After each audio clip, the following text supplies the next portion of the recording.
Hello जय हिंद दोस्तों, मैं जयेश आपके अपने YouTube परिवार में हार्दिक स्वागत करता हूँ। आशा करता हूँ आप सभी जबरदस्त और जिंदाबाद होंगे और आपकी महिला मित्र मंडल भी काफ़ी बढ़िया होंगे। तो आज अपन शुरू करेंगे आज की क्लास को शुरू करने से पहले अपन कल की क्लास का रिवीजन करेंगे और आप सभी आपके दोस्तों के साथ शेयर जरूर कीजिएगा। व्हाट्सएप ग्रुप या फिर टेलीग्राम ग्रुप, या टेलीग्राम तो बंद होने वाला है, नहीं तो फिर आपका व्हाट्सएप में कोई दूसरा भी ग्रुप हो या फिर इंस्टाग्राम, जहां पर भी आप लोग ग्रुप में जुड़े हुए क्लास को शेयर जरूर कीजिएगा। ठीक है मेरे दोस्त, क्लास को शेयर जरूर कीजिएगा और लास्ट में कमेंट करके बताइएगा कि आज की क्लास आपको कैसी लगी। तो शुरू करते हैं अपनी कल की क्लास का रिवीजन करने के बाद में आज की क्लास के क्वेश्चन करेंगे। तो यहाँ पर क्वेश्चन नंबर फर्स्ट कह रहा है कि हाल ही में किस देश की यात्रा के दौरान पीएम मोदी ने 4 एमओ समझौतों की ओर हस्ताक्षर किए हैं। 4 समझौतों पर हस्ताक्षर किए हैं। तो कहाँ पर किए हैं उन्होंने, वो कहाँ पर गए हैं? यूक्रेन गए हैं। ठीक है, किस देश के दौरे पर गए हैं? तो यूक्रेन के दौरे पर। देखो, 2 देश के दौरे पर गए, एक तो पोलैंड हो गया और एक यूक्रेन हो गया। कौन? माननीय नरेंद्र मोदी, जो कि वर्तमान प्रधानमंत्री हैं, नीति आयोग के अध्यक्ष। और नीति आयोग की स्थापना कब हुई थी? 1 जनवरी 2015 को नीति आयोग की स्थापना हुई थी। ठीक है, यूक्रेन की राजधानी क्या? यूक्रेन की राजधानी कीव। यूक्रेन की राजधानी क्या? यूक्रेन की राजधानी है कीव। अब ये यूक्रेन के द्वारा क्या उन्होंने समझौते किए हैं। उसके बाद में है अपना अगला क्वेश्चन नंबर सेकेंड। हाल ही में भारत के पहले reusable hybrid rocket Rumi first का प्रक्षेपण किस शहर में किया गया? तो वो किया गया था चेन्नई में। कहाँ पर किया गया? चेन्नई में किया गया। ये क्या क्वेश्चन अपन रिपीट करें, इसलिए इसके बारे में अपन ज़्यादा एक्सप्लेन नहीं करेंगे। उसके बाद में हाल ही में सरकारी कर्मचारियों के लिए यूनिफाइड पेंशन स्कीम में 25 वर्ष की सेवा पूरी करने पर कितने प्रतिशत पेंशन दी जाएगी? तो दी जाएगी 50%। कितने परसेंट दी जाएगी? 50% दी जाएगी। उसके बाद में है अगला क्वेश्चन नंबर 4 कि हाल ही में भारत के किस क्रिकेटर ने अंतर्राष्ट्रीय और घरेलू क्रिकेट के सभी फॉर्मेट में से संन्यास लेने की घोषणा की है? वो की है शिखर धवन ने। ठीक है, शिखर धवन का उपनाम क्या है? Gabbar is back. शिखर धवन का ये उपनाम है गब्बर। शिखर धवन का उपनाम है, जिसको गब्बर के नाम से भी जाना जाता है। उसके बाद में है अपना अगला क्वेश्चन कि हाल ही में भारत ने पहली बार किस स्पर्धा में एशियाई खेलों के लिए क्वालिफाई किया है? तो वो करा है सर्फिंग में। किसने क्वालिफाई करा? तो उन्होंने करा है सर्फिंग में। उसके बाद में क्वेश्चन नंबर 6 कि हाल ही में वित्त मंत्री निर्मला सीतारमण ने किस शहर में नए जीएसटी भवन का उद्घाटन किया है? वो उदयपुर में किया, जिसे जिलों की नगरी कहा जाता है। उदयपुर को किसकी नगरी कहा जाता है? लेक सिटी कहा जाता है, जिलों की नगरी कहा जाता है। अब इसके बाद में जीएसटी के ब्रांड एम्बेसडर कौन है? तो जीएसटी के ब्रांड एम्बेसडर अमिताभ बच्चन। कौन है? अमिताभ बच्चन जीएसटी के ब्रांड एम्बेसडर हैं। ठीक है, जीएसटी कब लागू की गई? जीएसटी लागू की थी 1 जुलाई 2017 को जीएसटी लागू की गई।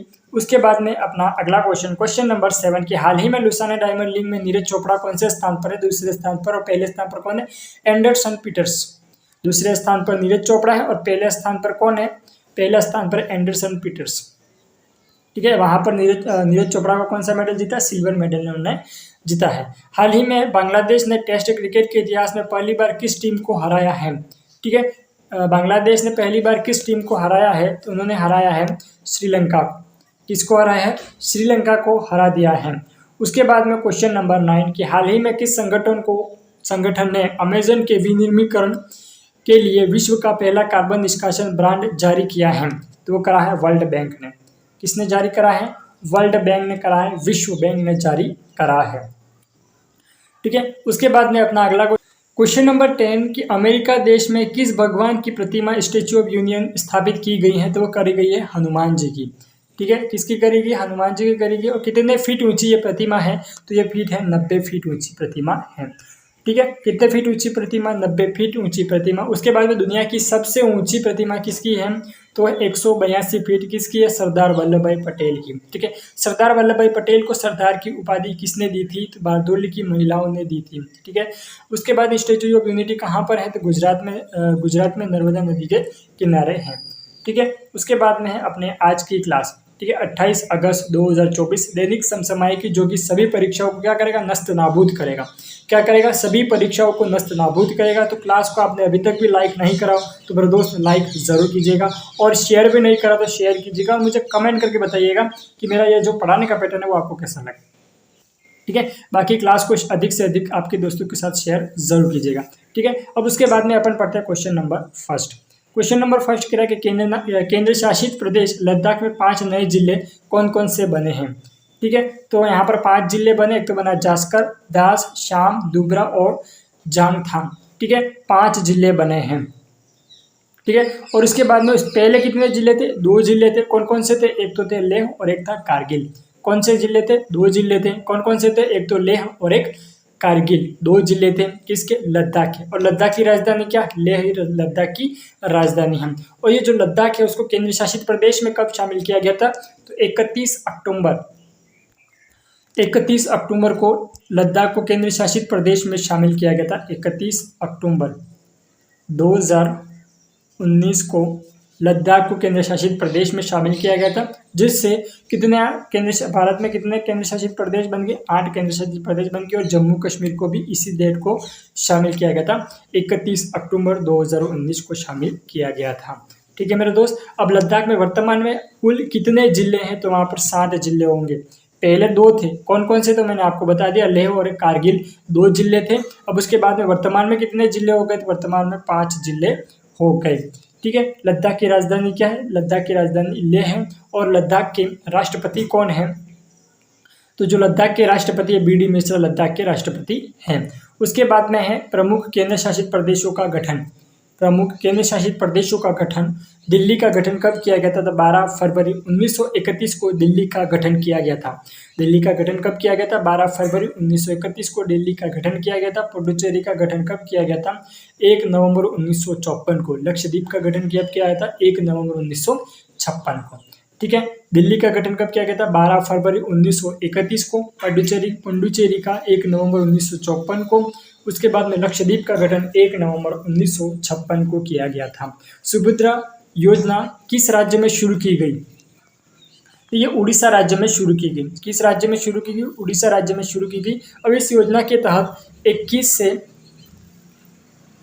65 वर्ष की महिलाओं को, ठीक है, 21 से 60 वर्ष की महिलाओं को सरकार के द्वारा, उड़ीसा सरकार के द्वारा 50,000 रुपये की राशि दी जाएगी, ठीक है। सुभद्रा योजना के तहत 50,000 रुपये की राशि दी जाएगी। किसे दी जाएगी? महिलाओं को दी जाएगी, जो कि 21 से लगा के 60 वर्ष की होगी। उन महिलाओं को 50,000 रुपये की राशि दी जाएगी, ठीक है। एक साथ 50,000 रुपये नहीं दिया जाएगा, किस्तों के रूप में 50,000 रुपये दिए। जैसे कि अंतर्राष्ट्रीय महिला दिवस मनाया जाता है, उस दिन फिर थोड़ी बहुत राशि आ जाएगी, जैसे कि किस्तों के रूप में उन्हें 50,000 रुपये की राशि दी जाएगी उड़ीसा सरकार के द्वारा, ठीक है। अब उसके बाद में उड़ीसा में कौन सा बांध है? हीराकुंड बांध किस नदी पर है? महानदी पर है, ठीक है।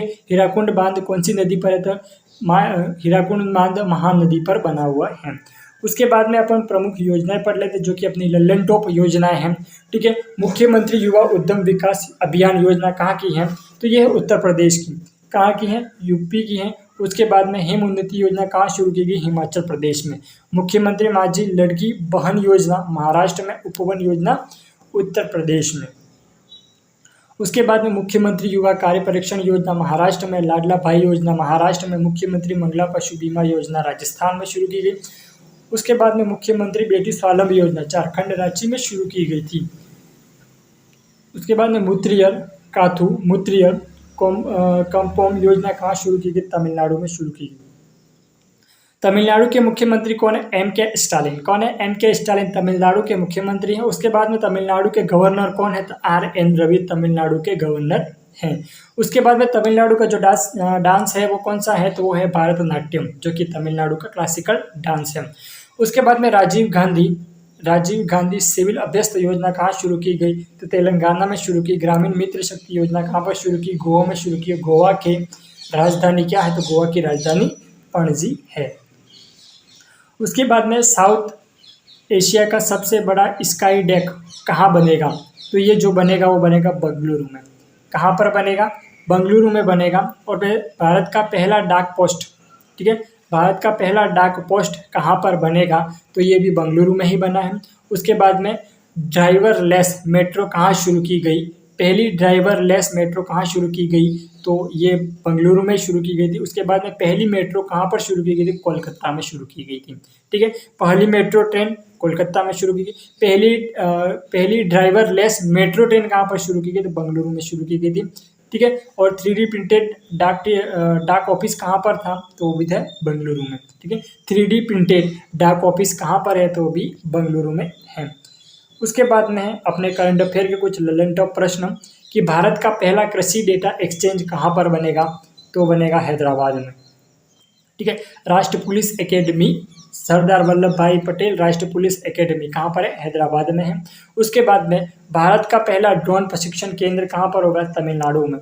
ठीक है, तमिलनाडु एक ऐसा राज्य है जो सबसे ज्यादा रामसर साइट वाला राज्य है। कौन सा, तमिलनाडु। कितनी रामसर साइट है, 18 रामसर साइट है। टोटल कितनी रामसर साइट है, तो 85 है।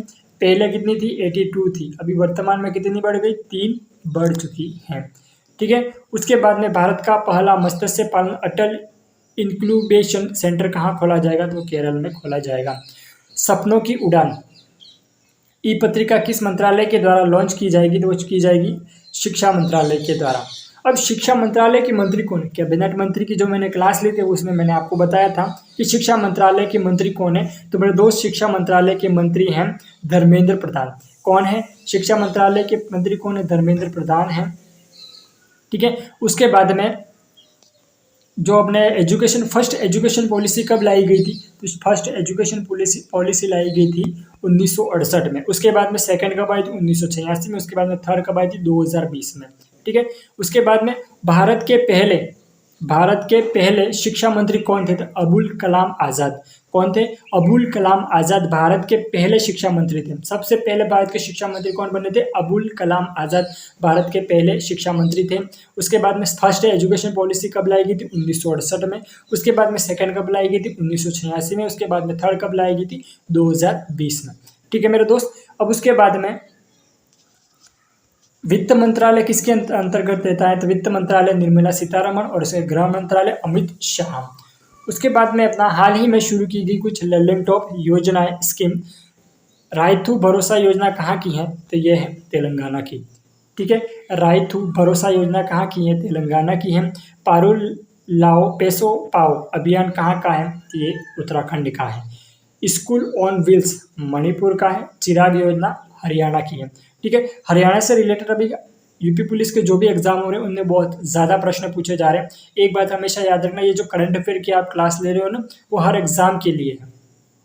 ठीक है, ऐसा कोई भी एग्जाम नहीं है जिसके लिए क्लास नहीं है, हर एग्जाम के लिए क्लास है। किसी भी एग्जाम की प्रिपरेशन कर रहे हो आप, मैं किसी भी पर्टिकुलर एग्जाम का नाम नहीं लूँ, मतलब हर एग्जाम के लिए आप ये प्रिपेयर कर सकते हो। इस एग्जाम से प्रश्न 110% पूछा जाएगा। जैसे कि अभी यूपी पुलिस का एग्जाम हुआ था, उसमें पूछा गया था कि हरियाणा से रिलेटेड प्रश्न पूछा गया था कि हरियाणा में सबसे कम लिंगानुपात वाला राज्य कौन सा है, तो ये हरियाणा राज्य ही है। उसके बाद में अपना क्वेश्चन नंबर 5 है कि किस राज्य ने महिला पुलिसकर्मी को 1 साल का मातृत्व अवकाश लेने की घोषणा की है। 1 साल का मातृत्व अवकाश मिलेगा, ये घोषणा किसने की है, उड़ीसा सरकार ने करी है। ठीक है, जो भी महिला होगी, जो पुलिसकर्मी होगी, ठीक है, पुलिस में उसकी ड्यूटी होगी, तो वो क्या होगी, गर्भावस्था के दौरान 1 साल की उसे छुट्टी दी जाएगी। मातृत्व अवकाश लेने की घोषणा दी गई है किस सरकार के द्वारा, उड़ीसा सरकार के द्वारा दी गई है। उसके बाद में करंट अफेयर के कुछ महत्वपूर्ण एकदम ताबड़तोड़ जबरदस्त प्रश्न देख लेते हैं कि भारत का पहला आयुर्वेदिक कैफे कहाँ पर खोला जाएगा, तो ये दिलवालों के दिल्ली में खोला जाएगा। कहाँ पर खोला जाएगा मेरे दोस्त, तो दिलवालों के दिल्ली में खोला जाएगा। और टूटे दिल वालों का भी कोई कौन है, दिल्ली ही है। सेमीकंडक्टर नीति को लागू करने वाला पहला राज्य कौन सा है, गुजरात। उसके बाद में समान नागरिक संहिता लागू करने वाला पहला राज्य उत्तराखंड। उसके बाद में question number 6, unified pension scheme लागू करने वाला भारत का पहला राज्य कौन सा है, तो ये जो पहला राज्य बना है वो महाराष्ट्र बना है। कौन सा बना है, पहला राज्य बना है जो महाराष्ट्र बना है। अब ये जो स्कीम लागू की गई थी केंद्र सरकार के द्वारा, ये कब से लागू होगी, तो ये जो लागू होगी वो 1 अप्रैल 2025 से लागू होगी। केंद्र सरकार के द्वारा जो यूपीएस यूनिफाइड पेंशन स्कीम जो कि 1 अप्रैल 2025 से लागू की जाएगी। और पहला राज्य कौन सा जो ये स्कीम लागू करेगा, तो वो है महाराष्ट्र। महाराष्ट्र राज्य मतलब 25 साल तक कार्य करा है उस विभाग में, जिस किसी गवर्नमेंट डिपार्टमेंट में, तो उन्हें क्या पेंशन दी जाएगी। ठीक है, यूपीएस के तहत उन्हें पेंशन दी जाएगी और उनकी एक सैलरी से 50% क्या हो गया उसमें कटेगा भी सही। ठीक है, वो मैंने आपको कल की क्लास जो ली थी उसमें मैंने आपको बता दिया था। उसके बाद में अपन देख लेते हैं कृषि उत्पादन में प्रथम दुनिया में कौन से देश हैं। तो कपास में चाइना है, प्याज में भी चाइना, सोयाबीन में अमेरिका है और मसालों में इंडिया है और राज्य में मध्य प्रदेश है। ठीक है, मसालों में पहला भारत है और राज्यों में कौन सा है, मध्य प्रदेश है। उसके बाद में क्वेश्चन नंबर 7 कह रहा है भारत ने देश को चिकित्सा सहायता का विश्व क्यूबा सौंपा है। ठीक है, किसने सौंपा है, तो ये सौंपा है यूक्रेन ने। किसने सौंपा है, यूक्रेन ने सौंपा है। किसने सौंपा है, यूक्रेन ने सौंपा है। उसके बाद में ये जो प्रधानमंत्री हैं उन्होंने शपथ ली थी। ठीक है, प्रधानमंत्री की शपथ ली थी। उसके बाद में वो कहाँ पर घूमने के लिए गए थे, तो किस देश की यात्रा पर गए थे, तो इटली की यात्रा पर गए थे। प्रधानमंत्री की शपथ लेने के बाद में, ठीक है, प्रधानमंत्री की शपथ लेने के बाद में, प्रधानमंत्री बनने के बाद में भारत में किस देश की प्रधानमंत्री घूमने के लिए आई थी, तो बांग्लादेश की थी। कौन थी, शेख हसीना। ठीक है, शेख हसीना जो कि भारत घूमने आई थी। उसके बाद में स्टैटिक जीके के कुछ महत्वपूर्ण प्रश्न देख लेते हैं कि सत्यशोधक समाज की स्थापना किसने की थी, ज्योतिबा फूले ने। कब करी थी, 1873 में करी थी। उसके बाद में आत्मीय सभा की स्थापना 1815 में राजा राम मोहन राय के द्वारा। वेदांत कॉलेज की स्थापना किसने, 1825 में राजा राम मोहन राय के। तत्वबोधित सभा की स्थापना किसने की थी, देवेंद्र नाथ टैगोर ने 1839 में करी थी। उसके बाद में अगला क्वेश्चन, अगस्त 2024 में किस क्रिकेटर के द्वारा संन्यास की घोषणा की गई है, तो वो करी गई है शिखर धवन के द्वारा। ठीक है, जिसे शिखर धवन को गब्बर के नाम से भी जाना जाता है। उन्होंने कुल कितने मैच खेले थे, 269 मैच खेले गए। किसके द्वारा, शिखर धवन के द्वारा। ठीक है, शिखर धवन के द्वारा कुल 269 मैच खेले गए हैं। ठीक है मेरे दोस्त, क्लास को आपने अभी तक भी लाइक नहीं करा तो लाइक जरूर कीजिएगा और याद रखना आपकी महिला मित्र मंडल को जरूर भेजिएगा, वरना ये क्या होगा बताएं कि आप पढ़ाई करें, वो पढ़ाई नहीं करे तो क्या हो जाएगी, बोलेंगे कि मैं ये पढ़ाई कर रहा है तो मैं पढ़ाई नहीं कर पा रही हूँ, तो वो क्या बोलेगी कि किसी और लड़की से बिजी। आप पढ़ाई करोगे, ठीक है, और आप उनका फ़ोन नहीं उठाओगे, वो क्या बोलेंगे कि किसी और लड़की से बिजी। इसीलिए ऐसा झगड़ा ना हो, इसीलिए सबसे पहले क्या करना है, अपनी इस क्लास को महिला मित्र मंडल को शेयर जरूर कीजिएगा। ठीक है मेरे दोस्त। उसके बाद में है अपना क्वेश्चन नंबर 9। क्वेश्चन नंबर 9 क्या है कि दक्षिण भारत की पहली आदिवासी लाइब्रेरी कानून कहाँ स्थापित की जाएगी, तो ये कर्नाटक में स्थापित की जाएगी। ठीक है, अब आदिवासी की बात हुई है। ठीक है, सबसे ज़्यादा कौन सी जनजाति पाई जाती है, सबसे ज़्यादा कौन सी जनजाति है आदिवासी में, सबसे ज़्यादा कौन सी जनजाति है, तो भील जनजाति सबसे ज़्यादा है। ठीक है, कौन सी जनजाति सबसे ज़्यादा है, तो भील जनजाति सबसे ज़्यादा है।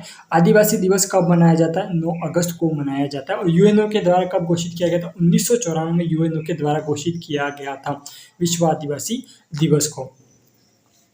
उसके बाद में है अपना लास्ट एंड फाइनल क्वेश्चन कि दीनदयाल स्पर्धा योजना किस विभाग के द्वारा शुरू की गई, तो नीति आयोग के द्वारा शुरू की गई है। ठीक है, दीनदयाल स्पर्धा योजना किस विभाग के द्वारा शुरू की गई है, तो ये नीति आयोग के द्वारा शुरू की गई है। नीति आयोग की स्थापना कब की गई थी, 1 जनवरी 2015 को। ठीक है, नीति आयोग की स्थापना कब की गई थी, 1 जनवरी 2015 को नीति आयोग की स्थापना की गई थी। और नीति आयोग के अध्यक्ष कौन है, माननीय नरेंद्र मोदी जी नीति आयोग के अध्यक्ष हैं। ठीक है, तो आज की क्लास अपनी यहीं तक समाप्त होगी। ठीक है, आज की क्लास अपनी यहीं तक समाप्त होगी। आज की क्लास आपको कैसी लगी मुझे कमेंट करके ज़रूर बताइएगा और आपके दोस्तों के साथ और आपकी महिला मित्र मंडल के साथ क्लास को शेयर ज़रूर कीजिएगा। बाकी अपना ख्याल रखिएगा, मिलते हैं अपन नेक्स्ट कल की क्लास में। तो आप सभी अपना ख्याल रखिएगा, धन्यवाद।